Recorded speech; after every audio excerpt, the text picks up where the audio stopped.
we think is a game changer. This is the last frontier in aviation, being able to fly from the east coast of the United States to the east coast of Australia, and from London to the east coast of Australia. Interesting with this flight, because we're testing an idea that the scientists came up with, but it's also going to be asking people, how do they find that? Are the meals too close together?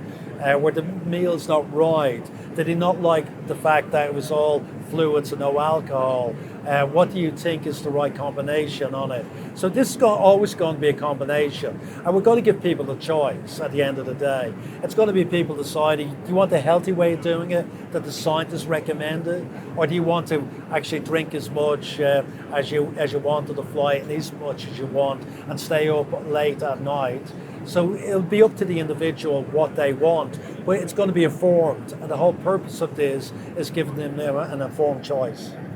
What we're always about, as I believe the safest airline in the world, is making sure we're always looking at ways of minimizing fatigue for the pilots and crew. How do we do rostering? How do we ensure that the rest areas on the aircraft are right? This will inform that. And for our passengers, it still will work. It gives them the idea, them the concepts of what they need to do to travel healthily. So I think this will be really good whatever happens with Sunrise. Okay? Good, guys.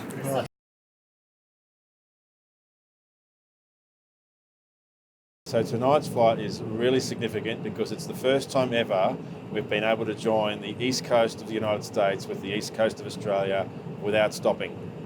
The purpose of the flight primarily is to perform some research and look at the effects of ultra long haul flying on the effects of the pilots and the crew and the passengers. So getting adequate rest, being able to move around, adequate exercise, getting to establish correct sleeping patterns and when to take the correct rest break.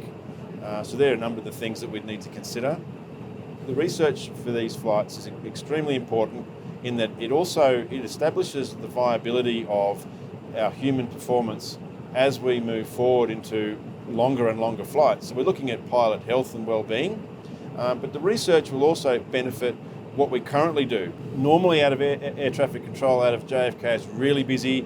We often get lengthy delays. Tonight, we had the quickest ever departure. We got a pushback and start straight away, taxi with no delays, and a takeoff without any problems at all. So it's the quickest departure I've ever had out of JFK and probably the quickest I'll have ever had. So there's been a lot of interest on the radio, air traffic control and other aircraft. They're interested in where we're going and how long that flight's going to take. And when we give them the 19-hour and 5-minute flight time, they're quite amazed that we're actually doing it. Sure, so it's 19 hours and 5 minutes. We've taken off with 101.3 tonnes of fuel, and we expect to burn around 95 tonnes of that fuel by the time we land in Sydney. Yeah, so the weight of the aircraft, everyone's sitting up in the premium cabin. I've never had a flight like this with so few people, 50 people in total really on the flight. Very low maintenance, yes, and probably the longer the flight, the longer I get to sleep as well. Look, this is a career highlight for me, and there's only ever a one first, and this is it. And so we're really excited about flying into Sydney, and the way the wind is at the moment, it looks like we're going to be flying down the harbour.